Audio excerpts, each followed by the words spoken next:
Hello everyone, this is Swati from Swati Maths Academy। बच्चों, आज जो हम टॉपिक कर रहे हैं वो आपका जो टॉपिक है वो क्षेत्रफल और परिमाप एरिया एंड पेरीमीटर के ऊपर आधारित है और ये आपकी एनसीईआरटी का चैप्टर नंबर 12 हेरॉन्स फार्मूला, जिसको आप हिंदी में हेरॉन्स का सूत्र भी कहते हैं, उस पर आधारित है। तो जैसे कि आप देख ही रहे हो कि यहाँ पे आपको अलग अलग शेप्स दे रखी हैं, स्क्वायर, रेक्टेंगल और ट्रायंगल्स के भी आगे मैंने फर्दर 3 ट्रायंगल्स बना रखे हैं। हमने यहाँ पे जो सीखना है वो हमने सीखना है कि हम पेरीमीटर और एरिया कैसे हम लोगों को फॉर्मूलाज हम लोगों को याद करने हैं। स्क्वायर का जो पेरीमीटर होता है, पहली बात तो यह है कि पेरीमीटर वो होता है जहाँ पे आपको जो भी शेप दे रखी होती है उसकी सारी बाउंड्रीज़ को आप सम अप कर दो, ऐड करो तो पेरीमीटर निकलता है। जैसे कि स्क्वायर आपका वो फिगर होती है, वो शेप होती है जहाँ पे all the sides are equal, सभी साइड्स इक्वल होती हैं। जैसे मैंने एक साइड को लिया ए, तो बाकी की 3 साइड से मेरी ए और ए से ही मैंने लिखी है। पेरीमीटर होगा A plus A plus A plus A, जो कि आपका निकलता है 4a। Sum of all the 4 sides is perimeter of a square. Rectangle के लिए भी वही है, sum of all the 4 sides of a rectangle is equal to the perimeter. यहाँ पे ये आपकी लेंथ है, अपोजिट साइड्स इक्वल होती हैं। ये आपके लिए लेंथ है, लंबाई, ये आपके लिए चौड़ाई है, बी एंड बी। एल को हम लेंथ से रिप्रेजेंट करते हैं, बी को हम ब्रेथ से रिप्रेजेंट करते हैं। तो यहाँ पे आपका पेरीमीटर क्या होगा, L plus B plus L plus B means 2 times of L plus B. Area भी आप ये प्रीवियस क्लासेस में कर ही चुके हो। Area of a square is side into side, means अगर मैंने साइड को ए लिया है तो A into A, that is A square. और रेक्टेंगल के लिए एरिया अगर हम निकालेंगे तो आपका निकलेगा एल इंटू बी, लंबाई गुणा चौड़ाई। अब यहाँ पे ध्यान दो, यहाँ पे हमने 3 ट्रायंगल्स दिए हैं। फर्स्ट ट्रायंगल में क्या है, आपको तीनों साइड्स की बना है। एक को मैंने स्मॉल ए से लिखा, दूसरी साइड को मैंने स्मॉल बी से, तीसरी को स्मॉल सी से, और एक मैंने हाइट के लिए ऑल्टीट्यूड भी मैंने एच से रिप्रेजेंट करा है। अगर मैंने इसका आपको पेरीमीटर निकालने को बोला तो आपने क्या करना है, sum of all the 3 sides of a triangle is perimeter, means A plus B plus C is a perimeter. But area क्या होता है, half into base into height. Base को मैंने क्या ले रखा है, बेस इज़ बी, और ऑल्टीट्यूड को हमने ले रखा है एच, तो half into B into H क्या हो जाएगा, एरिया। मगर वहीं पे देखो दूसरा ट्रायंगल जो लिया है जहाँ पे तीनों साइड ही सेम है, इसको आप ट्रायंगल को क्या कहते हैं, इस ट्रायंगल को हम कहते हैं इक्विलेटरल ट्रायंगल। इस ट्रायंगल को कहते हैं इक्विलेटरल ट्रायंगल। हिंदी मीडियम वाले बच्चों के लिए इसको कहते हैं समबाहु त्रिभुज। मीन्स पेरीमीटर क्या होगा, sum of all the 3 side A plus A which is equal to 3a। इसका एरिया बहुत सिंपली है, √3/4 ए स्क्वायर, √3/4 साइड का स्क्वायर। ठीक है। अब बात करते हैं कि यहाँ पे हमें ऑल्टीट्यूड की ज़रूरत नहीं पड़ी ना, एच की ज़रूरत नहीं पड़ी, सीधा हमने डायरेक्ट डराइव किया फार्मूला, हमने याद किया और हमने उसके ऊपर क्वेश्चन अगर आया तो हमने निकाल भी दिया।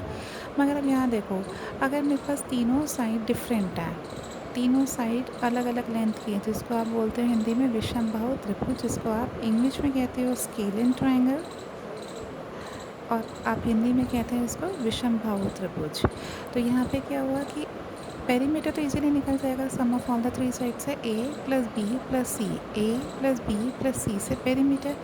बट इसका एरिया कैसे निकालोगे, एरिया निकालने के लिए हमें पढ़ना क्या पड़ेगा, हेरॉन्स फार्मूला। यहाँ से निकलता है हेरॉन्स फार्मूला, कि हम हेरॉन्स फार्मूला का यूज़ तब निकालते हैं एरिया निकालने के लिए। निकालते क्या है, एरिया ऑफ अ ट्रायंगल, जब आपको तीनों साइड्स गिवन हो, ऑल्टीट्यूड ना गिवन हो, और तीनों साइड डिफरेंट हो, या आपकी समबाहु त्रिभुज वाली भी हो सकती है, मीन्स आइसोलेस ट्रायंगल में जहाँ पे 2 साइड्स आपकी इक्वल हो और थर्ड साइड आपकी डिफरेंट हो, तो आपने वहाँ पे हेरॉन्स फार्मूला का यूज़ करना, जो हम आगे वाली कमिंग वर्कशीट में भी उसको करेंगे।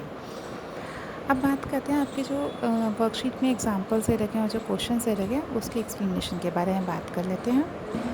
देखिए जी, पहला आपका जो यहाँ पे है वो आपका है right angle triangle. Means right angle triangle वो ट्रायंगल होता है जहाँ पे एक एंगल 90 डिग्री होता है, जिसको आप हिंदी में समबाहु त्रिभुज भी कहते हैं। तो यहाँ पे एरिया निकालने के लिए formula half into base into height. यहाँ पे बेस क्या है, BC है, और हाइट क्या है मेरे लिए, AB। तो मल्टीप्लाई में मैंने AB पहले लिख दिया, बाद में BC लिख दिया, कोई भी फ़र्क नहीं आएगा, कोई चेंज नहीं होगा आंसर में। नेक्स्ट बात करते हैं आपके लिए इक्विलेटरल ट्रायंगल। इक्विलेटरल ट्रायंगल वो होता है जिसको आप बोलते हैं हिंदी में समबाहु त्रिभुज, जहाँ पे आपकी तीनों साइड बराबर होती है। मीन्स तीनों साइड बराबर होने का मतलब है कि आपका अगर ट्रायंगल नेम लेगा DEF, तो आपका तीनों जो साइड्स हैं DE, EF और DF तीनों ही 10 सेंटीमीटर्स की होंगी।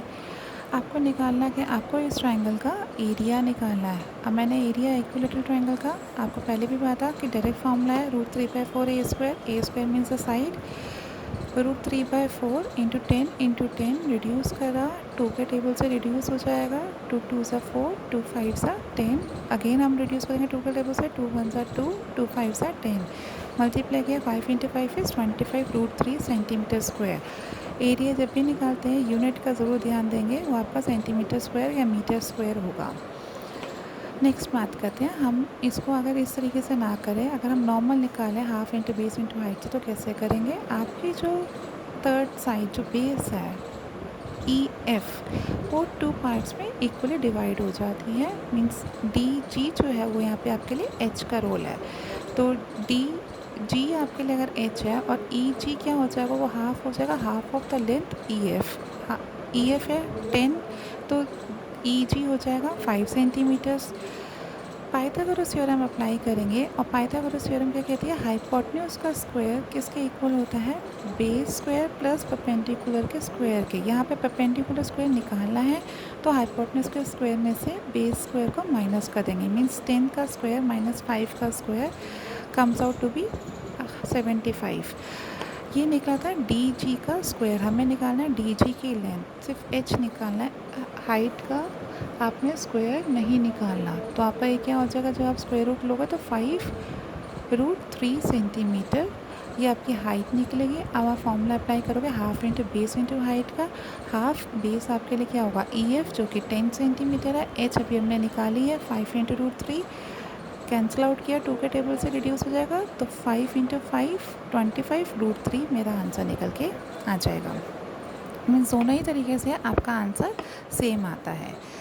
बात करते हैं आइसोसेलेस ट्रायंगल के ऊपर। अभी हमने बात करी ऊपर राइट एंगल मीन जिसको आप हिंदी में कहते हो समबाहु त्रिभुज, फिर हमने कहा इक्विलेटरल ट्रायंगल जिसको आप हिंदी में कहते हो समबाहु त्रिभुज जिसकी तीनों भुजाएं बराबर होती हैं, और अब आते हैं आइसोसेलेस ट्रायंगल जिसको आप बोलते हो समद्विबाहु त्रिभुज जिसमें 2 भुजाएं बराबर होती हैं। यहाँ पे आइसोसेलेस ट्रायंगल का नाम दे रखा है PQNR, जहाँ पे PQ की लेंथ और PR की लेंथ क्या है, इक्वल है 5 सेंटीमीटर एंड 5 सेंटीमीटर से। बेस आपको दे रखा है QR आपका क्या है, टोटल लेंथ क्या है 8 सेंटीमीटर। तो आपका ऑल्टीट्यूड जो है वो 90 डिग्री पे फॉल होता है। मीन्स आपका एक ट्रायंगल कंसीडर कर लोगे, ये वाला ट्रायंगल, पाइथागोरस अप्लाई करोगे, मीन्स QS की जो लेंथ है वो 4 सेंटीमीटर है, हाइपोटेन्यूज आपका जो है वो आपका 5 सेंटीमीटर है। तो आपने PS की लेंथ निकालने के लिए पाइथागोरस अप्लाई किया। मीन्स हाइपोटेन्यूज का स्क्वायर माइनस में बेस का स्क्वायर, 5 का स्क्वायर माइनस 4 का स्क्वायर, 25 माइनस 16 इज़ 9। तो आपका PS जो निकल के आएगा वो आपका आएगा 3 सेंटीमीटर। क्या हो जाएगी, ये हाइट हो जाएगी। उसके बाद आपने क्या करना है, आपने एरिया का फॉर्मूला अप्लाई करना है half into base into height, जहाँ पे आपका बेस जो है वो आपका 8 है, हाइट आपके लिए 3 है, रिड्यूस किया तो 12 सेंटीमीटर स्क्वायर आपका क्या हो जाएगा, इस ट्रायंगल का एरिया हो जाएगा।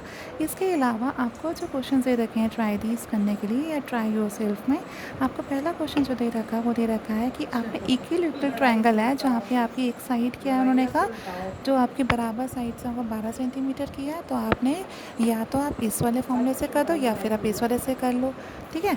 सेकेंड आपके जो क्वेश्चन है, सेकेंड आपका क्वेश्चन है आपने एरिया निकालना आइसोसेलेस ट्रायंगल अगर जहाँ पे आपका इक्वल साइड्स आपकी है ट्रायंगल की वो 10 सेंटीमीटर से है और इक्वल साइड जो आपके यहाँ 10 सेंटीमीटर है और जो अनइक्वल साइड जो थर्ड साइड है वो आपकी 16 सेंटीमीटर से है। तो मतलब आपने उसमें इस तरीके से पाइथागोरस अप्लाई करके आपने क्वेश्चन है ना बेस को यहाँ पे आप 16 लोगे और आपकी जो हाइपोटेन्यूज है वो आपका 10 सेंटीमीटर हो जाएगा। ठीक है, तो आप ये वाली वर्कशीट कंप्लीट करके ग्रुप में पोस्ट करें और अपने फ्रेंड्स से ज़्यादा से ज़्यादा ये वीडियो शेयर करो। और अगर अच्छी लग रही है आपको अपनी मैम की वीडियो तो लाइक भी करें। ठीक है, थैंक यू।